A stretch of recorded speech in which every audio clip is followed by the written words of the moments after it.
Let's do it. I'm Mark. He's Brian. This is Mark 2.0, where we bring on some of the best guests, including our next guest, Bobby Campo, actor Bobby Campo, who you remember from Final Destination, Starve, countless TV shows, Christmas Camp. Bobby, welcome to the podcast. What's happening, guys? How are you? Thank you so much for being here, Bobby. Such an honor. Yeah, my pleasure, man. Same. Now, Final Destination, you sure did something right. That thing just keeps going. Oh, yeah. I mean, awesome. Yeah, Sorry, Mark. Go ahead. Tell us why you got into acting to begin with, and describe your early days of acting. I started real late, actually. I thought about that, like recently. I was like, man, I didn't move out to LA till I was 23, and I'd only spent about maybe 18 months doing it before that. And I got into an acting class in Tampa where I grew up, and I was like painting houses and stuff, like I was my dad's, I still paint with my dad, like I've been doing that for years. I grew up doing that. 23, that's considered late.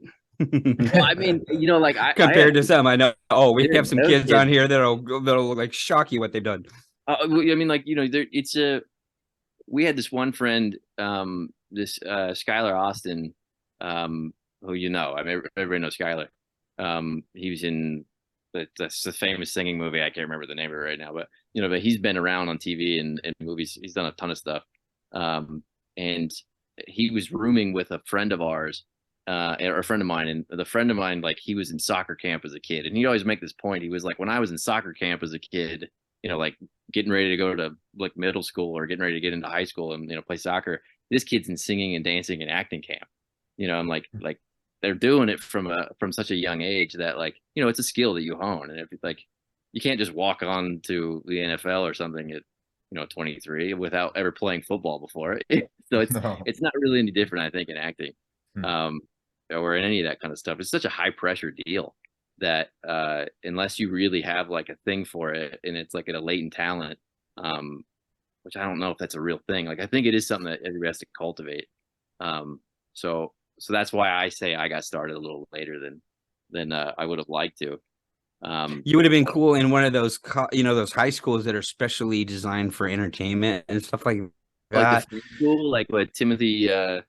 Well, I just now learned that those even existed, and I'm like, darn, yeah. I would have tried to get into one of those if I'd known. Oh, yeah. The kid from Dune. What's his last name? Chalamet. Is that how you pronounce it? Yeah, I think you're right. I think you're right. I love him. I love him. That's so good. I loved him, dude. He's like, like as an actor, like, you'll want to sometimes look and be like, I can't find anything to like, pick him apart at. Like, he's so, he's got like he can cast a spell really well. And I think of acting like that. I think of acting as more of like you're casting illusions. You're sharing. It's magic. I mean, like, to me, that's how I process it. And he can just be there in a way that is so. I mean, we watched Dune again last night, and like, Dune is just, I think this is the coolest movie I've seen in a long time. So I watched the movie recently, then I read the book, and then we watched it again, and I'm just so impressed by the director. I'm so impressed by like the way that they tell that story, because it's so complicated. And have you all read the book? I have, and I've seen. I'm a fan of the old movie too. You know what I like about the old movie that's not in the new movie? You can hear their thoughts. There is so much going on in their minds that I can only imagine how the new creator, the new Dune, struggles to get it out in a dialogue way. Yeah. I mean, and he doesn't try to. He like, he like, because there's so much of that is based off of like breath control and mind control and like the mantras that they say to each other, and the way that they'll like. The way that the Freemen talk about water, like, there's so many concepts that they don't spend a lot of time discussing it. But I just think there's something so special about how that director tells his stories, because I haven't seen all of his stuff, but the stuff that I have seen, I mean, it's quite intelligent sci-fi stuff. The thing with the new Dune is the look of it is perfect. Everything is perfect. I just got spoiled by the old Dune, and I can't hear their thoughts anymore. And so it kind of threw me off. Don't get me wrong. That actor too he's got the most perfect, subtle way of acting. Yeah, he does. And he's so boyish about I love his Mhm. He's so Mhm. boyish about it, and I think that as he ages, I think he's going to become like the subtleness was going to be heavier with less. You know, because he'll make this sort of like boyish little like facial gestures in there, and like you can't help but like that's just adolescence, right? Like you can tell that as he gets older, I think that's just going to get heavier. So it's just going to become a sharper and sharper and bigger axe that he swings with less and less effort. So I'm stoked to Mhm. see what he would like performances are still in there for him. What I And then love about the new dude is his age, how they started young Paul Atreides, where he should have been. yeah, That's actually what it should have been. In fact, the character development in the new Dune was just so far and beyond the old movie. It's obviously they only made it about a third of the way through it, and I'm like, yes, there's gonna be like three, because they yeah, stopped at a certain point, and so much hadn't happened, and I'm just like, just loving it. yeah. I mean, I know that they're filming the second one. Or they're probably done with it by now. Um, Yeah, I don't know if yeah. there's a third. That's interesting. I don't know if there's gonna be three, but it's gonna be cool. I'm looking forward to seeing them. So. But you definitely admire that actor. Yeah, yeah. I love that kid. What else has he done? So I mean I didn't like the stuff that he's gotten a lot of attention for. Oh, I wasn't really into Call Me by Your Name or whatever. That just mm, wasn't my bag. yeah, I yeah. watched one that was like it was like Wet Hot Summer or something like that. It's like this kind of zany tale, and that was the first time that I was like, oh, that kid's awesome. Like I really liked it. I don't remember the name of it, but it was something that uh wasn't as like a big of a deal. Like it wasn't like an Oscar thing or anything. Um, Yeah. yeah, I like that stuff that he did. And then he's interesting. I mean, like he's showing up to the Oscars with shirtless and with like a matador outfit on. Like he's just Oh, no kidding. Oh my yeah, gosh. you know. Oh, a Uh, matador. Wow. Yeah, he's wearing like an all black matador outfit that's like knitted and stuff. And you're like, that's interesting, man. That's cool. Wow. But Now that's I an like how outfit to show up in. I like how he holds frames though. And I think I like how he has outbursts that aren't pushed. You know, like he's got like a rich interior life, but he's not really working, he's not overdoing it. And you can tell that he's been doing this for a long time for how young he is, because he went to this fame school. I mean, like, the kid's probably doing it, I don't know, 10 years old or something. It's a long time to He start seems doing. really serious and confident. Yeah. Yeah, yeah, yeah. You do too, because of course, Final Destination, you had the lead role in the movie, and so you have to have that calm demeanor, the cool, it's almost like the high school football captain or the homecoming king. That kind of, you have to have that kind of persona. And so let me back up. Where were you originally born? So I was born in Wheeling, West Virginia in '83, and Mm. I appreciate those very kind words you said. I didn't grow up like that. Really? I'm a pretty huh. big dweeb, and we moved a lot. We moved a significant amount, and I was like a pretty. I was like I had like I still have this quite a bit where I have like a over like a it's kind of like a an innocent, like overjoyous side of myself. And when I was little, I'd be like, let me share this with everybody. And then there'd be like, I'd go meet all these new kids at new schools, and you're like, that kid's weirdo, get away from me. So that was my experience up until I got into like 10th grade, 11th grade. So at 10th grade, that kind of turned. And sports started to bring more of the like, um, I got more friends through sports and stuff like that. Um, Mm. and when I got into acting, a couple years later, I'd started modeling. My aunt had taken a picture of me at a Christmas party, and I was kind of goofing around. And long story short, this picture got shown to an agent, and the agent basically put me in a bunch of like Bell's catalogs, and Bell's is kind of like Sears, or it's like a department Oh store. yeah, I know it well. Yeah, Well, yeah, yeah. off must have been. I mean, obviously, the guy off a Christmas picture. He's like, yeah, that kid's good Well, yeah, looking. Get but I him in mean, here. He's but gonna at the end sell. of the day, it's also still just catalogs. Just like shit you find in a newspaper, right? Like it's not, No. like hawking goofy shirts. Like it's not. It wasn't like this prestigious. It wasn't like a Calvin Klein ad or something. But Still, for he's got a job to do, and he wants to look good. yeah, but for a kid that's painting houses, like as an option, Yeah. like great. It was a great deal. And and I had an acting teacher who was a casting director that like she was the one that would cast all these shows. She brought me in. She told me that I didn't know what I was doing. She was like, but you're booking jobs still.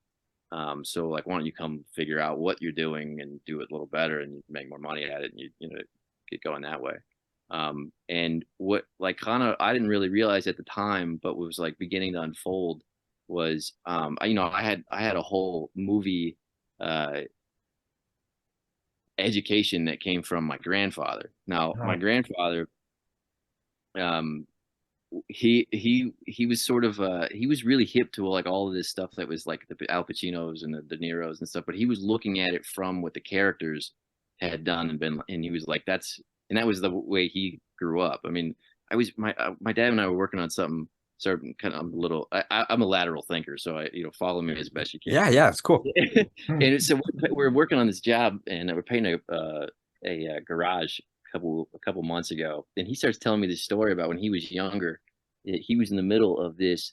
There was this union guy that you know, in West Virginia, where they when so like you think West Virginia, you have an image that pops up, but the town that I was born in was essentially like was raided by the FBI in the late or in the mid '80s for its mob, like all the mob stuff that was going on in that town. So essentially, it was a lot of Italians that descended just outside of Pittsburgh down the river, and it was far enough away that that a lot of their stuff was able to take place without being noticed. You know, because it wasn't Pittsburgh; it was an hour away, Mm.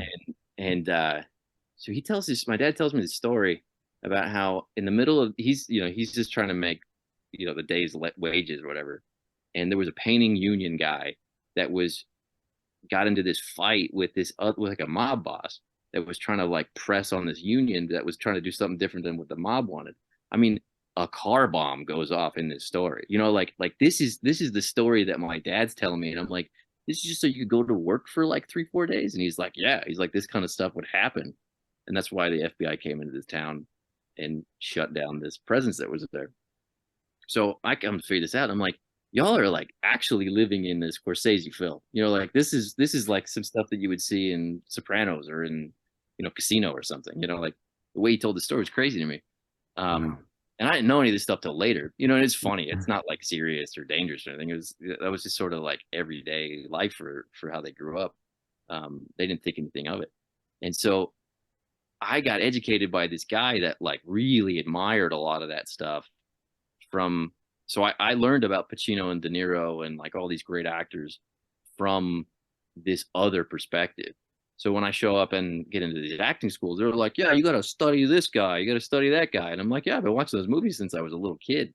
And they're like, but it was like for different reasons. I mean, I wasn't sitting there like dissecting his performance and how he used, some method to achieve this, yada, yada, yada.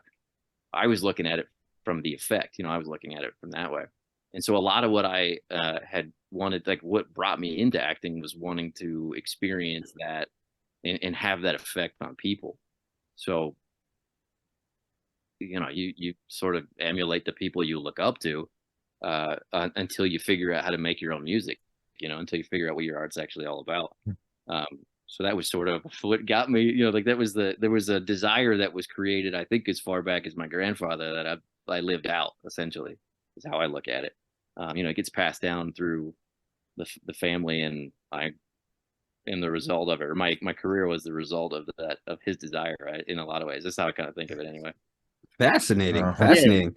So yeah, I mean that's cool. So so you're painting houses, and then you do the modeling thing. So what happened before Final Destination? So well, the thing that really, so I met a casting director.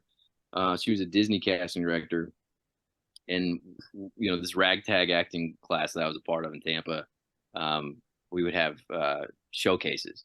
And so we'd bring in casting directors or agents or whoever would come watch us. We'd fly them in, and you sort of like wine them and dine them, and they watch you do some scenes. And then this is happening kind of a lot now. Like this is people are been doing this all over the country, and a lot of people want to know what what actors or what casting directors have to share to them, and hopefully they can glean some information. So it's happening a lot. But at the time, it still hadn't taken off yet. I mean, social media wasn't a thing. This is, what year was this? 2000. 2003. Hmm. No, 2004, something like that. Hmm. Yeah. Yeah, I remember. Almost, yeah. Yeah. So yeah, we had this casting director came out, and I had a bunch of scenes slated to do that day. And you know, like like some days, how, like most days when you're doing something, you're like not really quite on. And then there's like that one day that like really stands out, and you're like, what's the difference between this day and every other day? I don't know, but like the spirit was there. Like like there was some tailwind that like made everything go so much smoother. What just happened to be that this day this casting director was watching from Los Angeles. So we became friends. We talked a lot on the phone. And then she was like, "You got to get out of here. It's time to go. Like leave all that and come out." And so I had all of this support when I moved out, which is not common. It's a pretty crazy town, Los Angeles. It's like you guys know, Oh yeah. it's hard, and it's a city that like, it's a city that like all the industries that are taking place in that town are running off of people's dreams. Like it's you're everything's fueled by this dream, and like you end up exchanging dream for like more time to hopefully get your dream fulfilled. Like that was always my experience of it. And so I had a lot of tailwind behind me, and so I didn't have to spend too much time in waiting, I guess. Now that's not true, because all you do is wait, but like it is a whole lot of hurry up and wait. But still, I got to do things that a lot of other people I know didn't up till that point. But I mean, like I drove out there with a guy that I'm still friends with, and he's his thing kind of hit a little later, so like he's now super crushing, like just sold a show. Like, what I mean, like, so it's you never really know how life is going to unfold. It's you can always be, because it's easy to compare and contrast with other people, and and that's not I don't think that's like a wise thing to do, because you just don't know how your timeline is going to unfold. So mine happened faster, but I also learned a lot that always kind of kept me not going farther. I don't know if that makes sense, but we'll get into that later. Never mind. Sure. Yeah. So so then I mean you got the lead role. I mean, what were the circumstances that led you to Final Destination? I mean, yeah. I mean, who wrote that, by the way? Eric I can't Brett. remember. I think it's Eric Brett. Wow. I think that's Wow. what he wrote the second movie, if I'm not mistaken. It was definitely David directed the second and the fourth movie, which I was in the fourth one. We was in the middle of the writer strike, and there was a whole lot of are we gonna be off for 6 months? And I went home, and I ended up painting this house with my dad, and there was this zany psychic woman that we painted this house for, and I loved her. And she like gave me palm readings and all this stuff, and she was very encouraging, and because there's a lot of ambiguity, and it's like I already moved my stuff out there, but now I'm going back because like there's nothing to do. And if you're there in the winter, it's just kind of like same day, different. It's just kind of boring. There's nothing going on. Mm-hmm. So I went home, or Kim went back to Florida, and I was like, I made kind of a declaration. I was like, this is going to happen. And so I think it was like February 20th of that year, 2008. Yeah, we had that audition. It was David Rappaport casted it. So it was like a Wednesday. I drove down, or Tuesday, whatever. I drove down to Marina Del Rey. I had the audition. Next day, you go back for a callback, and I had done an episode of something called Greek. It was like, oh yeah, I remember it well. Yeah. So like the main guy, I can't remember his name. Jake, I think his name was. Jacob Zacher, I think. I don't know if that's his last name. I thought it was like it starts with an M. It's like, Oh, might be okay. like I know it's Jacob. I know that much. Yeah, it's like Macintosh or something, but not that. Okay. But like I don't want to say McDougal because that's not right. Oh, I know which one you're talking about. Okay. I'm thinking of the other guy, the curly haired guy. Yeah, not that guy. No. Yeah. Okay. So like it's me and him going for the part, and then like I remember seeing Nick Zano there. I remember seeing Haley Webb there. Chantel, who's in the movie, she got in a car accident. She couldn't make it. And then And then Alona Tall is there. I don't know if you know or familiar with her. So like that was the first time I'd ever met Alona Tall, and Alona and I tested together, and she didn't get the part, but like she's my wife's producing partner now. So like that's just the other thing that's crazy about it. Like there's these connections and how people get linked up with each other. Like you never know how it's going to happen, and it's never really based off of first meetings because things can change so much. You know, it. Anyway, I mean, Oh, so we're finding that out. Oh, yeah. yeah, It's no, great. So beautiful. yeah, so I feel like it's a loaded, you got a little loaded statement there. I feel like there's more story to that. So Jake and I, after the audition, we went to this restaurant that was on that was in Venice or in that area, and because it was like we're not driving back. I have to drive all the way back to the valley. It's 6 o'clock, you know, on a Thursday. Oh yeah, you don't want to do that. I'm not gonna make it for 3 hours. Let's go have some sangria and some, you know, paninis and talk. And we talked for a while, and he was like, you know, I don't really. He kind of was like, yeah, I don't really think, you know, blah blah blah. He was like waiting to see about the writer's strike, and you know, he already had that show going. So, and when he said that, I was like, oh, I got it. I don't know, something just clicked. I was like, that was mine, and it was.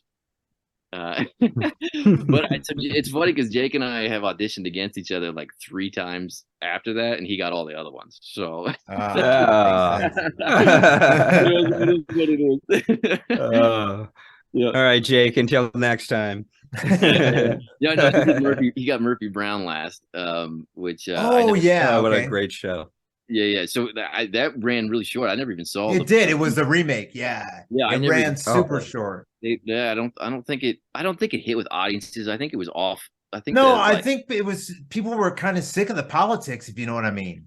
But like if you're gonna do Murphy Brown, like that is what that show was all about. Oh, that's right. That's a good point. Brown was so like, you know, I agree with you. Everybody's sick of it though. I like the remake though. I mean, I did. I thought she did a great job, but yeah, I mean, you know, it just wasn't right. It wasn't. People were like, "Bring back Roseanne." I want Roseanne. Oh yeah, I know. I miss Roseanne too. She got controversial. Bless her heart. I still seek her out though on places where she can't be censored. I love to listen to her talk about anything. Anything. Yeah. I dig it. I haven't really. I'm not really keen on like what her. I know her controversy was that she wasn't part of like, you know. She wasn't saying what the board wanted her to say. But I remember her on Rogan, and she said some zany stuff that I just loved. I was so into it. And, you know, she just mind control and MK Ultra stuff. Oh yeah, I love that. She's out there. Yeah, I love that. I love that conspiracy stuff, though. You know, I could listen to that kind of stuff all day. So, so out of all these auditions, did you do a lot? I mean, a lot. Did you still audition a lot, and did you do a lot of auditions in between? Oh yeah, dude. Your project, I do a lot of auditions. I kept track of it for some reason in the beginning. I think it was for like mileage purposes or something for my taxes. I had 400 no's the first year that I was there. Now that sounds like a lot of no's, but like that's a lot of opportunities, and that's the biggest. That's like it's you understand that it's like 400 no's is like you're crushing it. That you have that many opportunities. Because it's not common. Yeah, like that's the like other side of it. You know, I learned a lot about like just be thankful for an opportunity, and you know, like I'd get no's from people, and I'm like, oh, they hate me. I can't believe you're calling me back. And then you just come to find out like you'd get phone calls from your manager like 5 years later, and be like, this casting director can't stop praising you, even though you haven't booked anything from them. Like they think you rock. And you're like, oh, that's cool. You know, like that's, you know, so it's because it's politics is a lot of it as well, and there's certain dynamics that go into it that it's more than just the role, you know, it's more than just how you perform it, you know, like that's a part of it, but that's not the whole ball of wax, you know. Yeah, sure. What about Christmas movies? What separate you've done a few Christmas movies. What are the ones that you enjoyed doing, and what separates doing a Christmas movie from other movies? One other thing I wanted to ask, we had Michael Testa, casting director, on. Oh yeah. The one that casted you? Or no? For Christmas Camp? I think he did, but it was like I didn't read for that because I knew Jeff. I knew the guy that directed. Oh, okay. I And see. I had done another one with Jeff, Jeff Fisher. So Jeff is just an unbelievable darling. He's such a sweet guy. Um, and he cares a lot, like he does try to make like the best. He carries a lot of the problems that come with set, and like he tries to separate all that from the performers, and so he ends up taking a lot on. And you just like root for the guy so much, like you want him to, you want it to go well. So Christmas Camp was the second movie I did with Jeff. I think that was Mike. Yeah, I guess I don't remember. But the first one I did with Jeff was probably that was probably my favorite. It was like 12 Days of Christmas was what the working title was. I don't remember what it ended up being, but basically this girl was getting this gift, getting the 12 days of Christmas presents the whole time, and it wasn't me sending it, we get together in the end kind of thing. And that was the first Christmas movie that I had done. Nice. And that I would consider having done. I'd done one previously, but it wasn't quite a shit. I'm talking. I sometimes I forget about how the order of all these things go. So it was my second Christmas movie that I done. Okay. Was that one? But that yeah, I mean it was. What was the question? No, just what separates Christmas movies from other movies when you're Well, doing Christmas- Isn't that like Hallmark? a Yeah, lot yeah. of them were, yeah. Yeah, right. Yeah, a lot of them were. A lot of them were. Christmas separates Christmas movies. Snow, Mhm. sweaters. Shooting in July in sweaters. Yeah, I mean, there's sort of like an over enthusiasm that is expected that's kind of like comes along with it. Everything can that which can be kind of hard to play.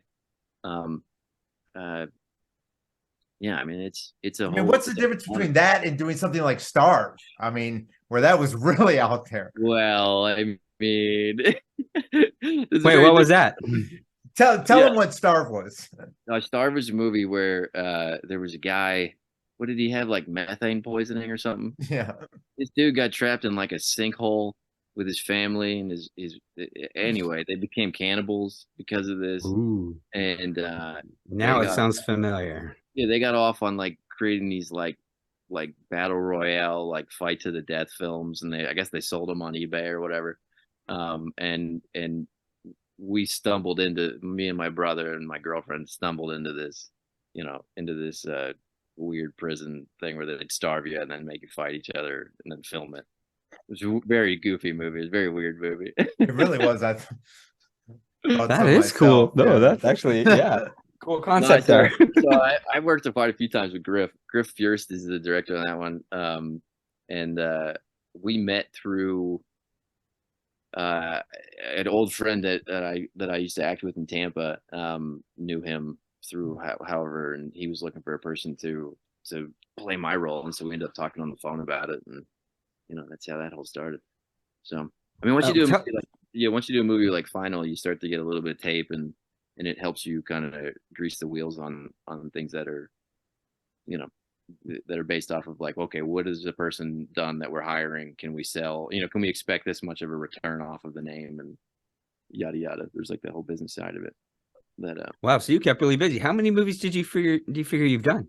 I have no idea. Really? I have no That's idea. cool. Yeah. You lost count. Yeah. Yeah. Yeah. Like that's the thing. So now I'm a farmer now, man. Like I like. That's like, cool too. Yeah, that's what I would do. It's great.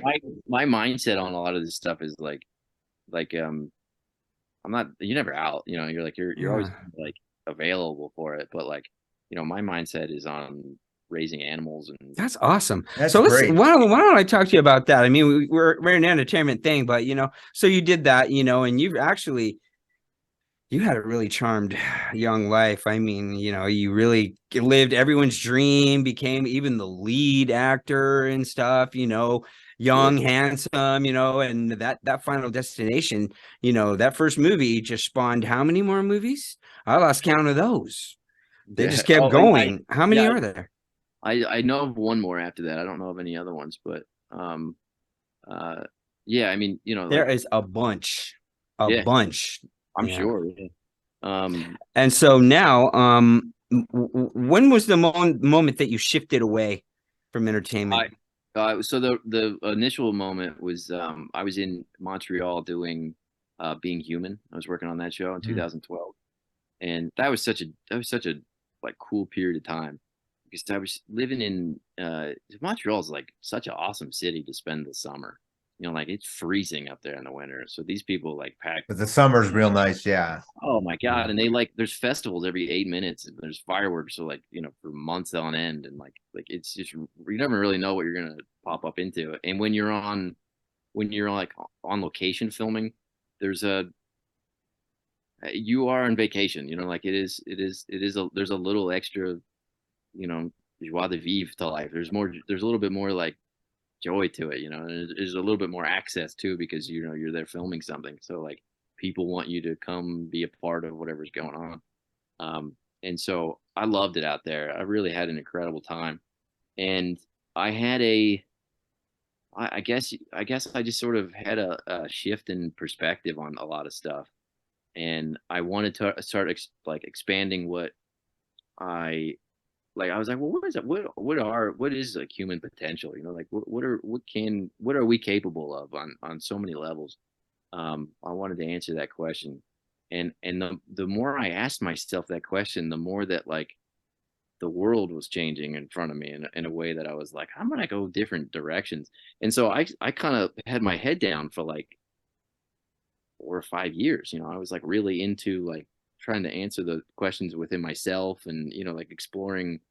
I mean, I don't want it to sound cliche, but like, you know, you're an artist sometimes they use this as a vehicle to start to like ask life questions about who they are and where they are and like what are they doing and like what's the purpose of all this, you know, like that sort of stuff that can come up. And as I was getting more and more interested in that, like the world got so political, and all of a sudden I picked my head up and like people were flipping out about the Trump thing and all that stuff, and I was like, who, what, what's, I had no idea what's going on. I mean, I really was like, right before I met my wife, I was dating somebody and it was like a publicist, and she called me like John Benet Ramsey or something like that. She was like, it was like you have no idea who any of the last 6 years of pop stuff is. You have no clue about it. And I was like, yeah, I haven't been paying attention to any of it. So like, um, I I just That's felt this. awesome. I think, by the way, a Yeah, blessing Yeah. that you could do that. No, yeah, yeah, I agree. and it was weird because I just felt, I was like, why do I feel so weird around everybody? You know, I'm like, I feel so off. It's hard to connect with people on things that are going on, and that I divide. still feel it. I feel it too. Yeah, still to Yeah, this day. well, it just kept splitting. It kept going that way, and I was like, that's part of the like. There was finally a tipping point, you know, and it became sort of like the roles that I was auditioning for at the end of my time in LA were so like negative stereotypes. And I That's was what like, mine was too. When I was working like yeah, as a fly on the wall extra, you know, just doing it in my free time. It was all this and that, the exact same thing that you described. And I said, no more. I said, I'm sick. I was auditioning for Rapist Racist, dude, for like Wow. 6 months straight, and I was like, Mine was always tearing down statutes, tearing down statutes, tearing down statutes, rioting. I'm like, yeah, where did this come from? When I would be like pedestrian, FBI, I'd be detective, you yeah, name it. yeah, yeah, yeah. And I just thought that like, you know, like you know, you start to see things differently as to like it is a machine. It is part of um like there's too much I don't want to get into all that. There's just Yeah, too many suspect like you know where I'm going with that. Like I know it's exactly what you mean. It's hard to say something without saying something anymore. You know, the whole thing is a big care about global that. power grab. That's why everything's so weird because it was I don't so. and I don't care about like offending. It's not about offending anybody. It's just like it's not like cool. You know, it's like not No, it's like not at all. you know what I mean? Like it is what it is. It's part of it has its allegiances to what it is. Like, you know, like if you're ever curious about that kind of stuff, like Zero Dark 30 is a great example of that. Like what was going on with that movie, who was involved with it, you know, like how like, you know, whose offices was on the Paramount lot. Like it's out there. The information's there now. It's not like a hidden secret anymore. But that stuff's really old. You know, it goes back to like there was two different versions of Hollywood where like there was a real conservative John Wayne type, and then there was like the opposite side of it, and you know the opposite side of it is still firmly in charge of that. And but I even think those dichotomies, I think that they're false. It's like that. What did you call it? The Hegelian dialect, right? Like you have two fake choices, you know, and like those end up being your like they're parameters that you're allowed to think within, but like they're not real. They're illusions. They're fictions. Um, so uh, I like movies for the power that they have, and so when I see a story that I like really get inspired by, like I get I get jazzed up on it. Like it really brings the hair up on my neck and stuff. Most of the time, that's not the case anymore. But but when I really find one I love, I'm just like, oh my god, I can't get enough of it. I think that the reason why I have the opinions that I do, or like the way that I've come to understand it, is because I was so invested with it. Like if you really go back to it, I was talking about the desire with my grandfather and that stuff. I saw Top Gun when I was 3. My aunt took me to see that movie at 3 years old in the theater. So I was a baby seeing that movie. So like that had such a profound effect on me. Is that like I think about that so much. I'm like that experience, how that imprinted on my nervous system, drove me to go try to emulate it for, I don't know, through my 20s and into my 30s. You know what I'm saying? Like That's interesting, really. If you think about it, the psychology of that. Oh yeah, man. I got really into, that was one of the thing that I was, when I had my head down, I was really into a lot of meta psychology, which is like why we do what we do, like Yes. what's the script that we run, that we like live our life by. Like I got really into that stuff. And so yeah, I mean you start to rethink like your life and your past and the journey that you've been on, like how you got on it. And I can't think, I mean that has to be a major part of it. So yeah, it's interesting. So what's your farm like? What do you have? Ah man, so we live in this property. It's really cool.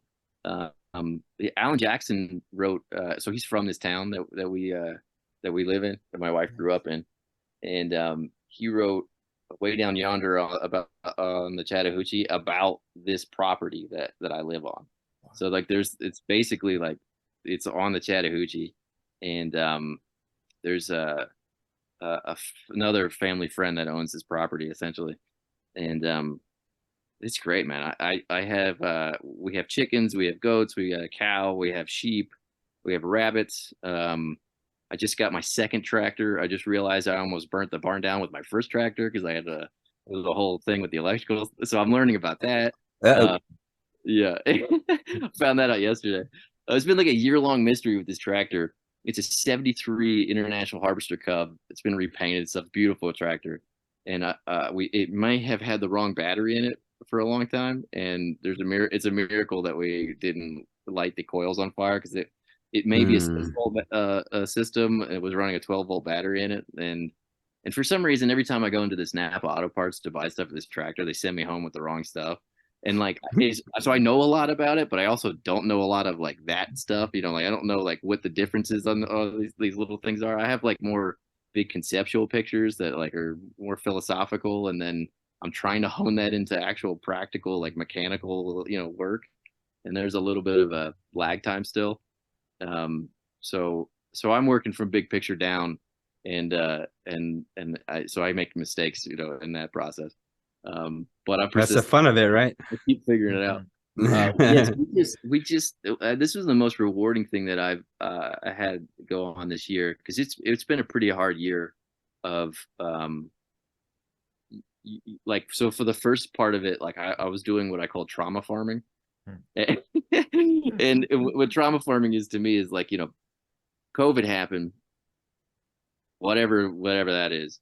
I was like, food is going to be something that I want to be secure with, like I don't care about the nonsense of it. Like I want to be secure with food. And then I started to understand like, well, the factory farming model that we all consume already is like, it's insane. Like you can get a chicken that you buy from your like local store can have up to 40 chlorine baths before it gets onto your plate. Oh, sure. Yeah, we deal with the way that they grow them.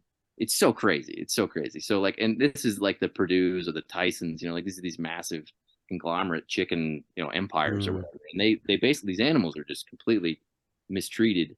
And the way that I look at it is, animals are quote unquote beneath us, right? In some sort of, hierarchy that because we have, left brain logic that told us that, right? But in a more holistic view, the animal operates off of there's like a chicken spirit. It's all chickens are tuned into this thing. And so that spirit, that soul would be actually higher than our individual soul. And I think we have souls, like that's how I look at the world. So that's a small little ego. It's a small little I in like a much larger nested environment with all these different animals that have been put here to support our own development so that that ego can expand out and be actually fucking useful. Sorry if I'm not allowed. I don't know what I'm allowed. No, you're fine. No, No, you're great. You're good. You're good. It's like if you're going to be useful in this mortal coil with this, this whole experience that we're living out, like part of that is it needs to be supported till it can we actually figure out how to turn us on and we can actually operate, right? Like that's what we're on the journey of evolution to figure out, hopefully. So I just raised 85 meat birds, and I took them from chicks. They're Cornish crosses, so they're bred specifically to have about a 8 to 12 week lifespan, and then they grow at a certain rate, and then you process them, and like their food. And so this is the first time I've done this, and I took them from chicks. I like heat lamps when it's cold. You know what I mean? Like I drive, because the field that I had them on is about a mile from the house, and so I was driving out there at 1.4 times a day, just going out to this field to move them, water them, feed them, and then move them again at night. And it was such a rewarding experience because the whole time that I'm doing that, like, I mean, I know I'm going to slaughter this bird, like, and we have, I mean, I was raised off of, Bambi. I was raised off of films that put personality and personified it. It made it this thing that was like kind of difficult to interact with. Like we've been removed from this part of the life cycle, which is the death side of the life cycle, in our modern world. So like that's one of the things that I think we give to avoid that. We give up sovereignty with the food, and it's like I say this to everybody that I talk about with farming. It's like you have no idea. It's amazing how hard it is to make this work, and it's amazing how cheap it is that we can get food.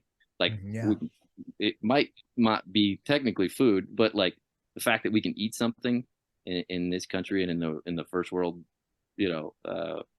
experience that we live in, it's shocking to me that food is affordable because it's so hard. It's so difficult, and the practices that we all like operate under. I know this is becoming more and more like, I know that it was the farmer that was on Rogan that was talking about this. We use nitrates, whether they're organic or not. It's a form of nitrogen. It essentially disrupts and hurts the microbial life in the soil to try to get a quick rush of green, in your pastures or in your crops or whatever. And even if you're using, organic, like non-GMO or. Well, no, it's called like 10-10-10 or something. Essentially, it's NPK. It's like okay. You spray out these fertilizers that are like a soluble salt, and the plant, shoots into this big green emerald field rush. But you're doing it you're killing the microorganisms as a result. And so that flush of green that's coming up is a byproduct of the microbes' bodies just like giving off all the different things that they have. And when the plant is looking to drink some water, it's actually getting a ton of nitrogen and phosphorus and potassium, all the things that you've basically force fed it. And it was incredibly like powerful thing for the farmers to see when they weren't really educated on what was going on. And now it's just become convention. But I mean, this literally is byproducts of the weapons industry, and it goes back to like World War I essentially, where there was this fight over an island. It had a bunch of bat guano on it, and then they figured out how to synthesize nitrogen. And this was the beginning of the first international, like companies that were bigger than companies that were bigger than countries. And so the World War I should have been over in a couple of weeks or a couple of months. And they figured out how to synthesize nitrogen in Germany, and they started giving nitrogen to both sides so the war went on for way longer than it could have. Because they figured out how to synthesize this ammonium nitrate or something like that so they could make bombs and gunpowder specifically. Because before that, it's really difficult to make You have to pee in hay for 6 months. You have to keep it dry. Then you have to let it sit for another 6 months. And in that process, it'll form potassium nitrate crystals on it. You have to leach that out of the hay. And then you have to mix it with sulfur and like charcoal. Then you get like rudimentary gunpowder. Like that's how gunpowder was made. And so Wow. whenever they could find these bat guano, which is like a refined potassium nitrate, these like caches of it, they guard it with their lives, you know. So like whoever had the better navy would like control the gunpowder, and that's how they'd keep skirmishes from taking off, you know, like it because it's difficult to do. Um, but yeah, better living through chemistry. They figured out how to how to speed up the process. But like we now consume that, and I operated under the um I'll say belief because I'm not gonna like, you know, be dogmatic about it. But nitrogen in your food is sort of the thing that gives you the bridge to how you process the world, like how you perceive the world. It's the nitrogen in the food that is that link between your experience and your consciousness, right? So if you get your nitrogen out of a bag, then you don't really have a long that's synthetic or that's, you know, been messed with in a beaker. You don't really have it's short-term gains is like how you operate. So if you have a world which we currently live in that is getting its food or getting its consciousness out of a bag, and why else would we have so many financial crimes? Why would we fall for so many like obvious tricks? You know, like why is things are working out and that's like it comes down to the food. Like Like it dumbed us down. Yeah. It's a byproduct of it, you know, and I think electricity has a lot to do with it too. Um, I think you know, I think electricity is the way that we use it has a bigger part of it with the food, but I think they're kind of in concert. They're sort of the same from different angles. But there's a constant there's a guy that I listen to a lot who died in 1925, but he goes, imagine you're gonna be able to get your news anywhere. You could be on a boat in the middle of the Atlantic and you can get your news. Only problem is you won't be able to understand it. He goes, because each generation it's going to wipe out that the like nuance, and it's the way that electromagnetism, which is essentially dead light, moves through the atmosphere, is going to like wipe us slowly.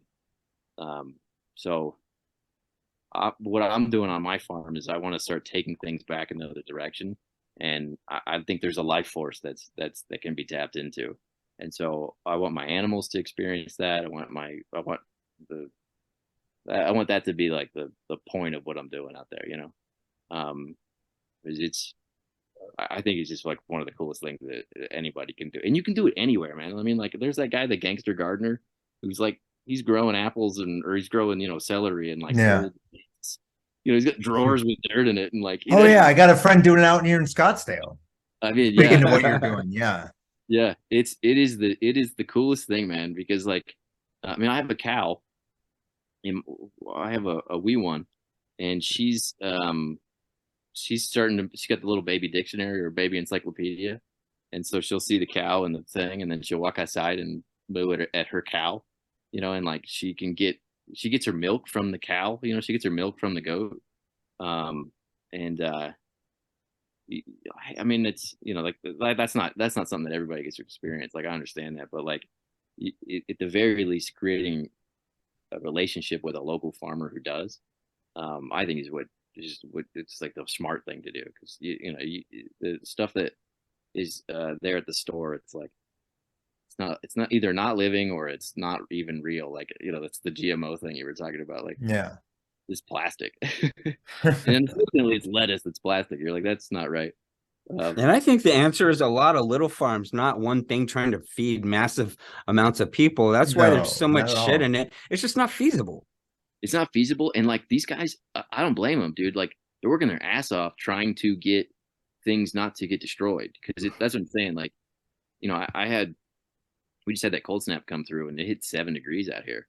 And like I lost a lime tree that I had inside of a greenhouse. I lost a whole cover crop. Like, you know, a bunch of stuff just went brown.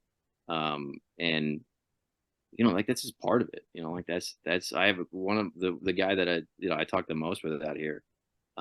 He's so I love this dude, man. He's so smart, and he's like hard worker. He's a guy that like operates off of vision, doesn't talk that much about it. You know, he's just a he doesn't talk a ton until you get closer with him. But you know, you'd say something, you're like, oh man, I lost a thing today, or like a cow died, or you know, like you know the crops, and he goes, you just say it is what it is.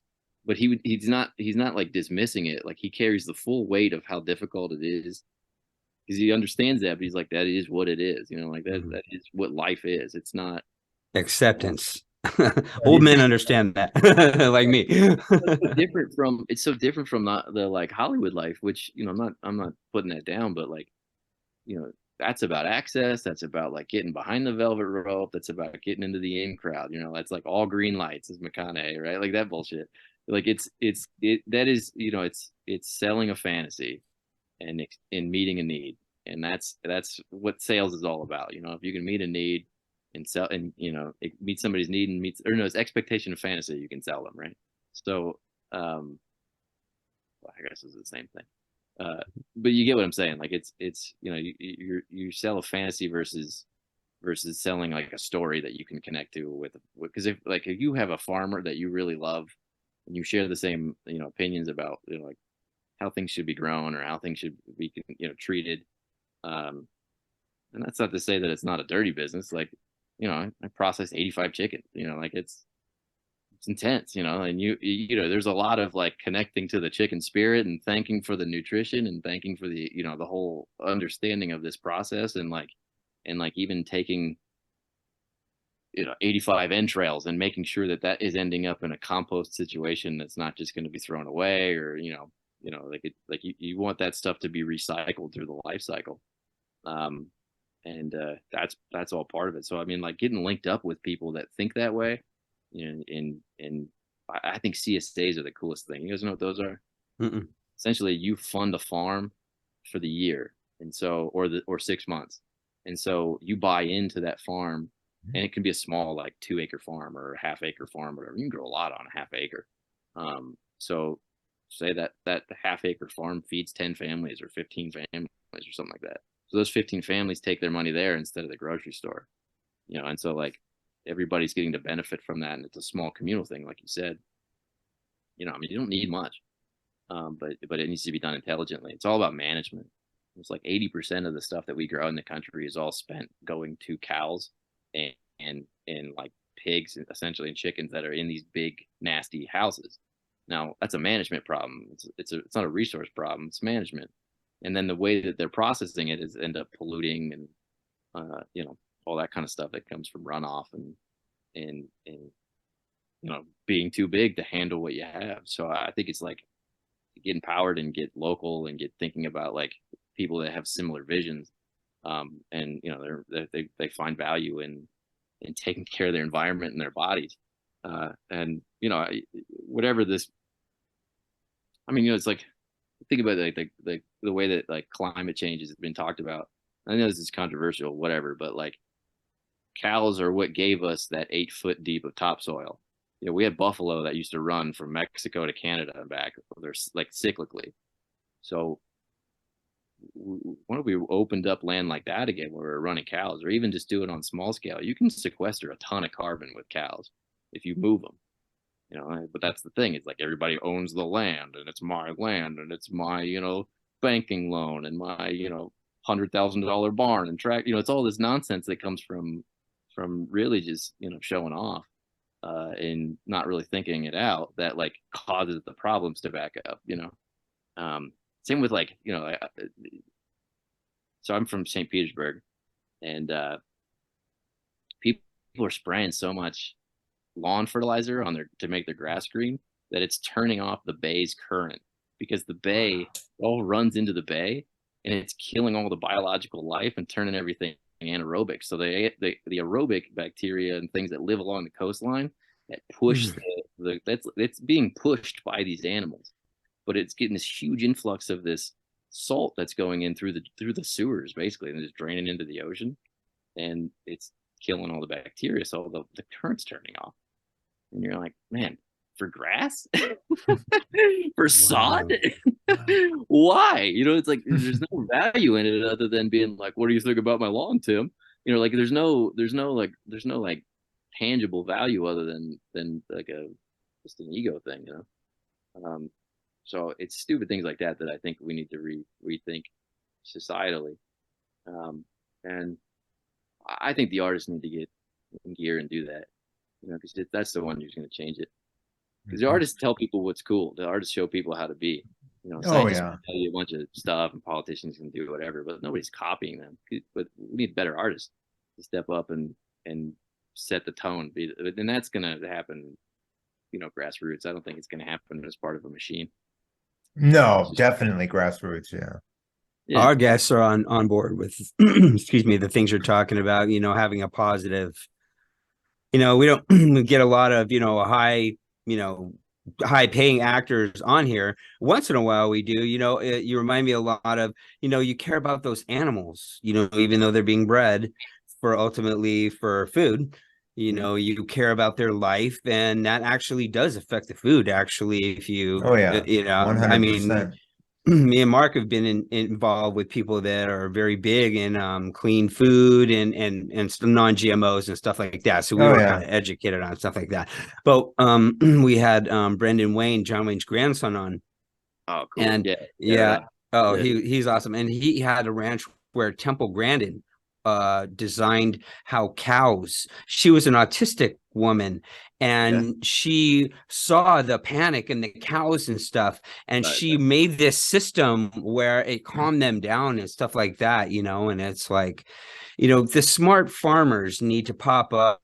And the problem is there's so much chaos. It's probably going to be hard to coordinate and get cooperation and coordination. But I think this new technology of today is the answer to what you're trying to do, don't you? I mean, you couldn't really coordinate as well as we can now. I mean, especially like you said, with social media in the past 15 years, we can really, really communicate all the time, 24/7. Oh yeah. And I think, maybe if people can follow your lead, that if we get a bunch of little things going on, it'll spread out, and we can be sustainable. So Buckminster Fuller, you know who he is? Buckminster Fuller is he was the I mean, he's one of the greatest geniuses of the 20th century. You know, he was the guy that Einstein said Einstein, whatever. Einstein said that Bucky was one of the only people that actually understood what he was trying to say more than he did. Bucky was this kind of zany dude. He look into him, man. He's very interesting. He said that he's got this quote that's basically you don't like create a system to try to compete with the old system. You create a system that makes the old system obsolete. So I think that that's why we're seeing the madness that we see is this system is on its way out. You know, I'm of the mindset that we're leaving the Piscean age at some point, and we're going to move into this Aquarian age. Don't I always say, Mark, it's a beautiful time to be alive. You agree really, with that, yeah. Bobby? I mean, it's now, man. You were born now, you were living now, you've died now. There you go. You know, now we're here and we're now. This whole idea of even the clock itself, like even the Gregorian timeline, like don't get me started on this thing. I mean, like it makes you beholden to a pope's a decree from like the 13th or whatever century, where like he says he owns your soul.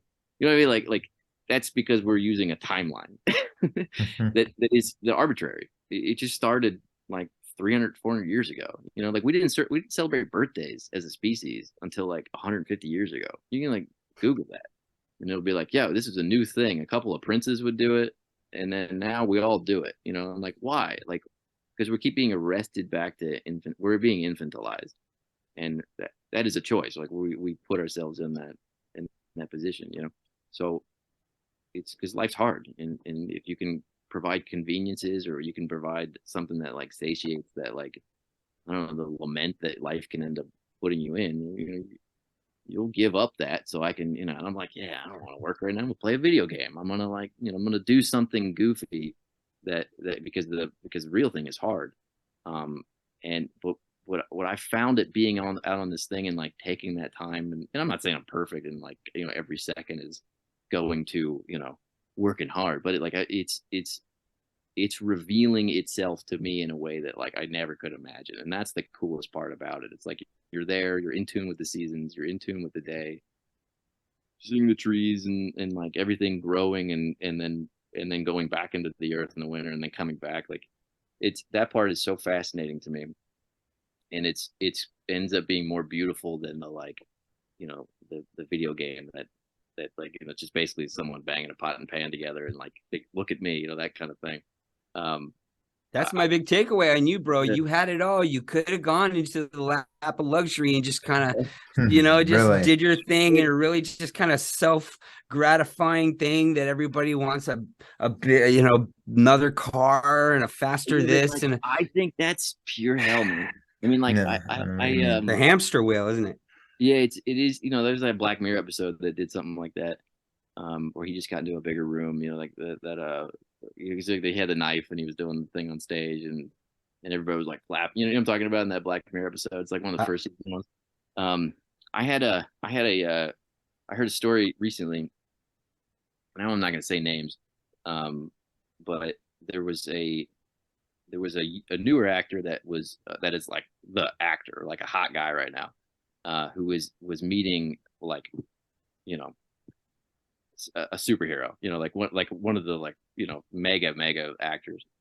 And they were like, I was a big fan of the actor he was meeting, so he sent me a picture of it, and he was like, "Oh, I thought of you, yada yada." And I was like, "How was that?" And he goes, "It was the strangest thing." He goes, "He looked at me with a twinkle in his eye and he said, 'Congratulations, kid, you made it. Welcome to hell.'" And I was like, that to me, like, so like the record screeched when I read this text, and I was like, "So what'd you make of that?" And he was like, "I don't know, maybe he was like saying something about like fame and how difficult fame is, a relationship to fame." And I was like, I don't want to go further with this with the person, because it wasn't my place. But what I took away from it, at the very least, the least conspiratorial version of this, is it was kind of like uh, the Black Pearl in Pirates of the Caribbean, where like no matter how much they drank, no matter how much they ate, it would never. There's infinite access, infinite availability, and it never satiates. Like you can never fill the void. It's like this weird trade that happens. Because I feel like even being in that position of utmost fame, I mean, like, oh my God, there's cameras everywhere, and there's like, like there's no chance to not be careful. There's no chance, you're never not on at that point. So I don't know. I think that doesn't feel like luxury to me, because I'm more of a like, I'm not a polished person. You know what I mean? Like that's just not how I like express myself in the world. I'd rather be more authentic, and I think that can be pretty ugly at sometimes. And man, I would not want to be caught on camera in a fit or whatever. Yeah. Like that to me would just be. So I mean, it wasn't that hard of a choice. You know what I mean? Like it was kind of like I have like one of those internal governors that like don't allow me to really make choices that aren't good for me. Like I'll kick I'll mess it up before I even can fake it that long. This is how I'm put together. Yeah. You're a great speaker, articulate. You should teach these things and pass this on. What you're talking about is so important, and It really is. I could just sit here and talk to you. I mean, for another hour. I mean, No, that hour we'll have just to do another flew one on by. the farming. Seriously. Yeah, my Oh yeah, gosh, dude. I thought this was gonna be about movies and stuff, but you're not that at all, man. You're probably what people, you're probably everything I want to be Yeah. in the end. Cool. I want to end up in northern Arizona, and just my uncle he was an electrician, but he had chickens, a couple of pigs, a cow, and a basement full of preserves that would last a length of a war, and it's just, I don't know, if we have a lot more of that, we don't have to rely on anyone. I don't like relying on technology and stuff. Yeah. Like it's getting out of the creditor debtor system. Like that's the like, and that's not just commerce. Like those things go on to how we exchange with each other. Because like we are all like that. I just got through listening to Stranger in a Strange Land, and it took me. I didn't get to. I I told a friend of mine about it, and he was like, "Oh, I thought you would have read that book like eons ago." You know, like it's so in line with my jazz, and I like how they acknowledge each one of them as God. You know, they're like, "Thou art God," you know, and that's what ends up getting the guy killed at the end of the book. I don't know if you read it, but I ruined it for you if I did. It's okay. But the idea is that, like, you know, like you're an expression of a being from a realm of light. That's a mystery. You know, you get a body built as a result of a act that merges. You know, it allows your parents to merge back to allow you to come back on a thing, and you know, the whole conception and the birth and the abortion or like life, all that is legal, John, like nonsense. You know, like it's just like if you look into the definition of conception, it's 8 to 12 days after the fertilization act. So you have a fetus, or you know, you have a zygote that's floating without in a no man's land between its or from its origin, and it has not implanted itself into the matrix or into the uterine wall. So there's just this thing that's floating there, and that thing is like Noah's Ark. It goes through a transition, and it produces a baby and a placenta, or what will become a baby and the placenta that attaches. So that's the point. When that thing goes into the wall, that's conception, legally, in Black's Law Dictionary. So that's the argument. Well, this time before, we don't care about that time. We're talking about the fiction. So we got all these fictions, and then we were like, well, you got the pro-life guys coming in, and we're like, well, that's the point. And then the other people are like, no, it's birth, or it's later, or it's whatever. It's like, you know, my choice, my body, whatever. And then like there's all these like controversies that keep getting brought up, and it's all removing the reality, which is that like you're an expression of light. You know, you are a being from another realm that's having this mortal experience inside of a mortal coil. You're not the body, you're something else that like lives in this body, that experiences through it. And that's Just think if everybody knew what you know. Really? Yeah. Just think about that, Bobby, for one I don't know second. anything, dude. I mean, like, I really don't. I mean, like, I have narratives, and I have like concepts. I know that I'm way too reckless for this universe. Whenever I have experiences of that, it humbles me immensely, man. Like realizing how, if you're reckless in any kind of way, like there's an effect that comes from it. And so that shows me that we're really young as a species. And I don't know what our timeline really is. Are we thousands of years old, millions of years? I don't know, but like, I think there's evidence everywhere for everything. You know, like, so it's like just a matter of how you view it. The point is that like, if we're ever going to step into our full power as a species, I think we need to become a lot more humble in that process, and tune into like the larger picture that's going on here, which, you know, we're going to need to have that 90% of our brain that's not working turned back on. So true. Yeah. So true. Really is. Game here. But yeah, and I think movies can do that. I you know, I'm not like not a movie guy anymore. I want to see movies do that. What would have to happen for you to take a role right now? Well, I mean, you know, I think things would have to make sense to benefit the larger. It would have to do with how much time's involved, and how much time away from what I'm doing, and how much it would help benefit my family, and you know what I mean, that kind of stuff. I'm not against doing movies. I'm not against doing popcorn movies. I'm not like, I think that's like, there's value in all of it. I love, one of my like most important values that I have is connecting with people, and inspiring and sharing how I see the world with them, and how they see the world with me. You know, like I want to like learn from that, because I think that we all, you know, once we interact with each other, once we like, you know, share time and space with each other, like we're involved with each other's lives, you know, and so it's not like a, you know, it depends on the deal. It depends on the, yeah. you know, You didn't walk away from anything permanently. You just need something that's right, a good fit.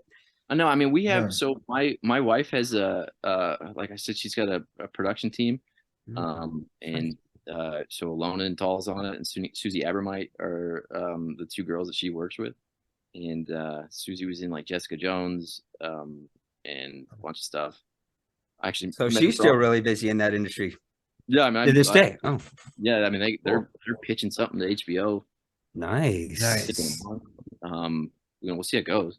But yeah, I mean, Wow, you got an awesome wife too. But what are your goals right now? What are your goals? I mean, my goal is to what I would love to do right now is have like a very lush, beautiful dairy farm, and through that goal, I wanna explore a deeper understanding of like the mystery that we live in, that we're nested inside. That's the best way to put it, I think. The Now, mysteries of you just took the best answer for the goal question. I Yeah. think that's a dairy farm. Oh yeah, I love it. That's so awesome. and there maybe it's a film that like helps make that a reality. Like there's real power in what commerce and what influence can bring, and there's value and benefit. Hopefully for everybody, and that would be cool.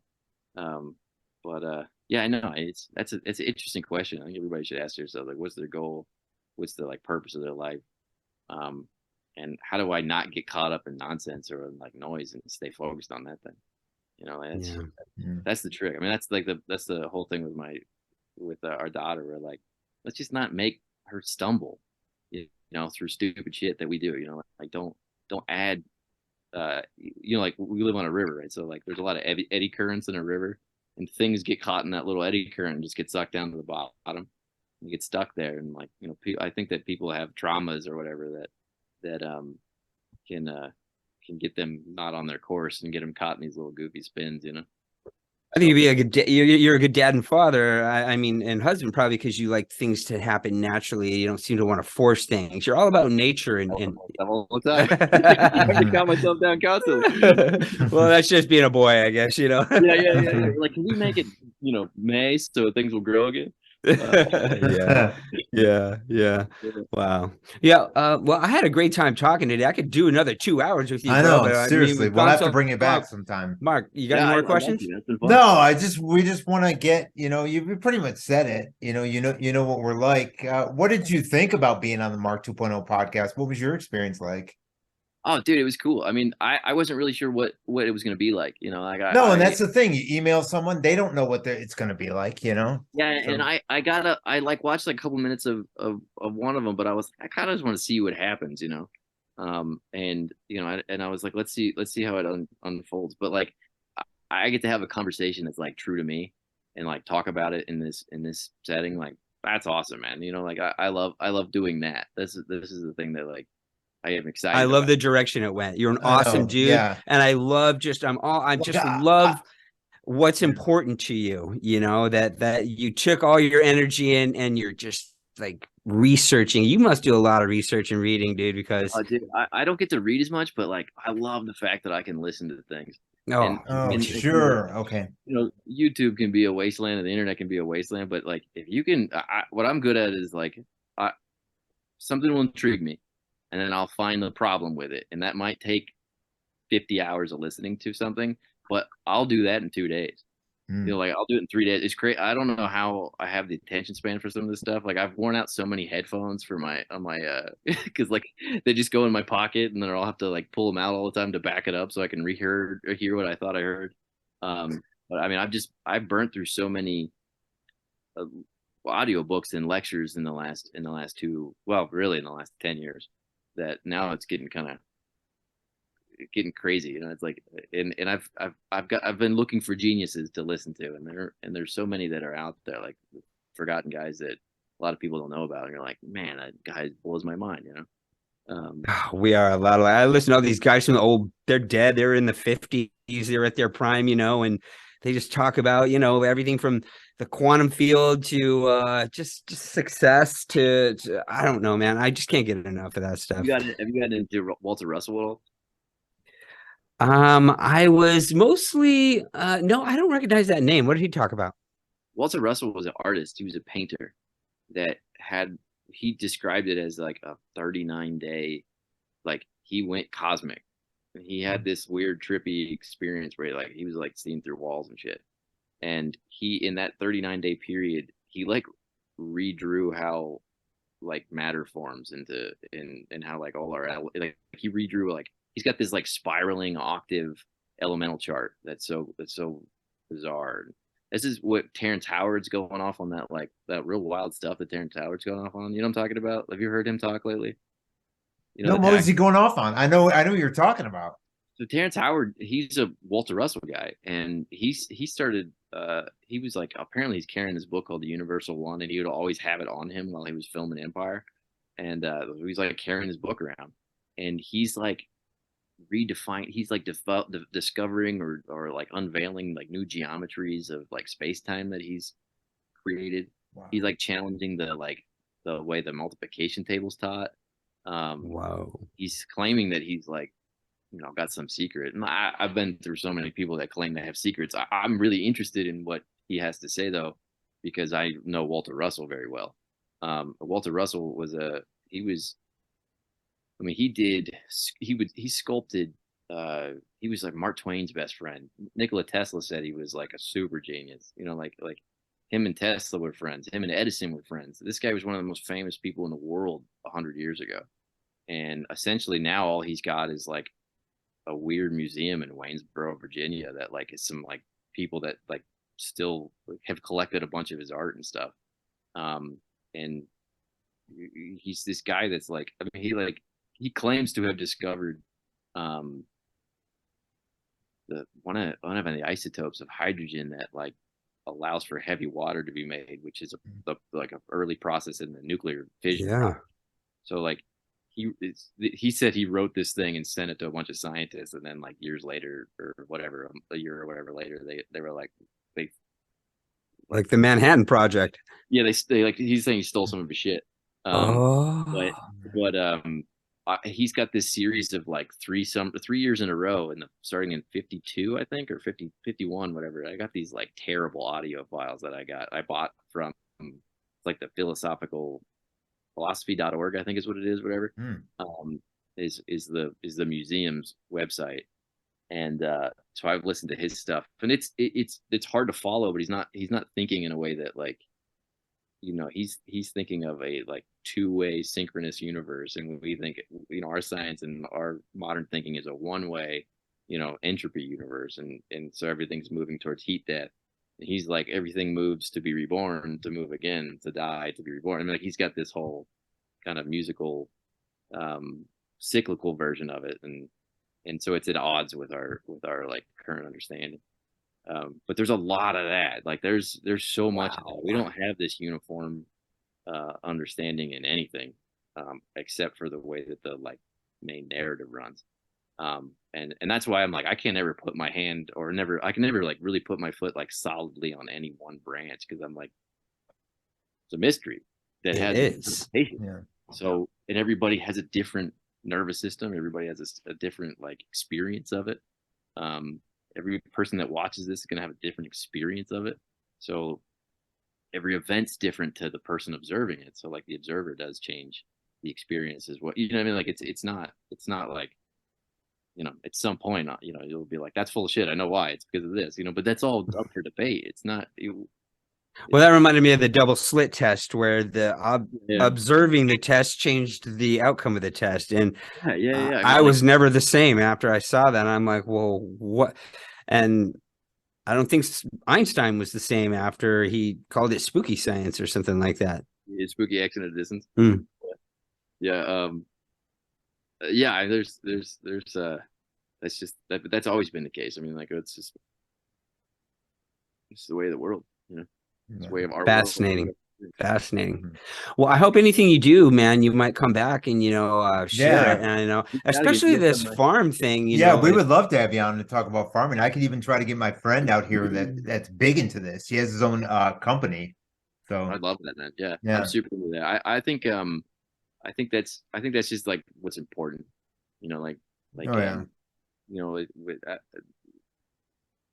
It's so something big is happening, Bobby, and we have to move towards something, and everything you're saying is the answer.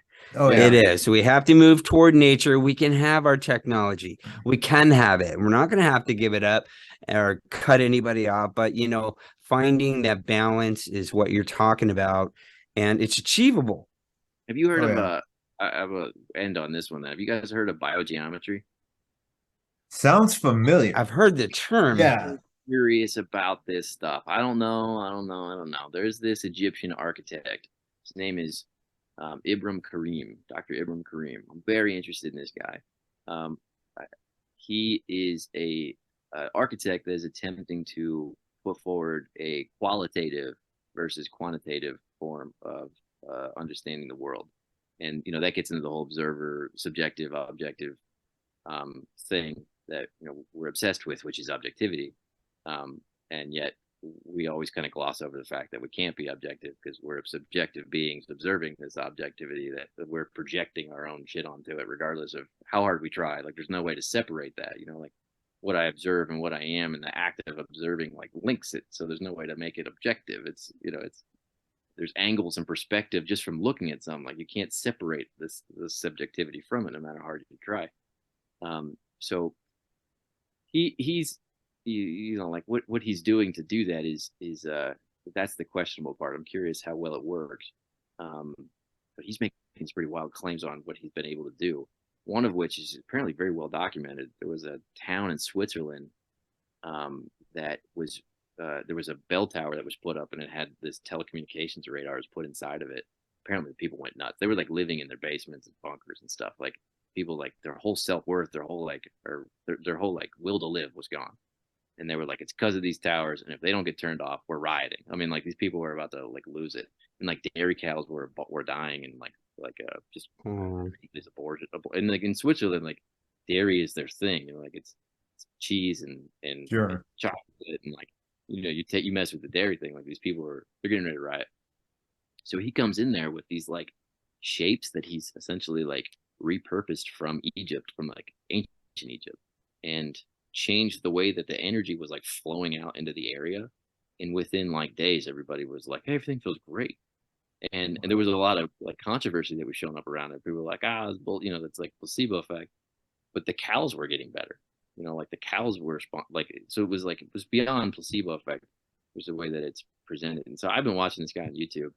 I've watched he's got these like villa lectures, and they're so fascinating, because like he says, like, what we do in this life is basically creating our experience in the next life, but like, we're gonna be like the ruler of the next life. So like, if you create excellence in this life, which is the real purpose of all self-improvement, religion, whatever, like, however, like, it's all about being excellent. It's all about having an excellent experience. It's really at the root of it. Like, you want your best to be put forward, whatever that is. So like, you basically like set up your own world in the next one. And I don't know if that's true or not, but it would be cool to think that it would be that way, because it would bleed into this one. Like, you would end up making excellence here. Yeah. You keep focusing on that moment, and like, you can choose whatever you want. That's like the double split thing as well. Like, you can choose whatever however you're going to respond to whatever is going on. I'm not saying you can like create the sports car, or create the whatever thing. It's about how you respond to it. It's not about like what you actually get, what dealt. It's like, it's how do you use that gift. And so he's basically talking about creating like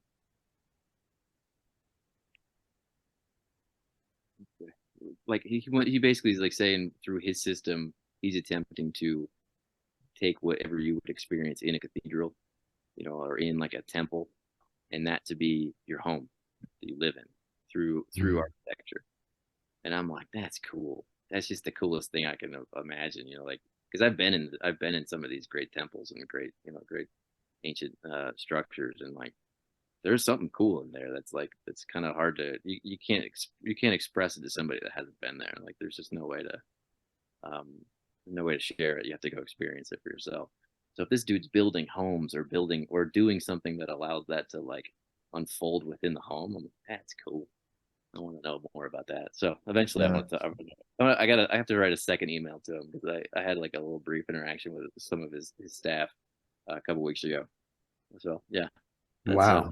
Yeah, that's the I love it. And I'm going to go through this interview and listen to those names and go looking for these people. I wrote some of them down. Yeah. I'm really intrigued by, I mean, you go pretty far with your research. I thought I was pretty good, as far as like, conspiracies and, modern technologies and stuff like that, and astrophysics, even, physics. I saw this thing on the Electric Universe that kind of argues that dark matter is not real, that it's basically an electric universe and these are all plasma reactions. And I saw him make these things in the lab, and the burn marks on these things look like galaxies and stuff. And so it's like, man, I don't even know what to believe anymore, man.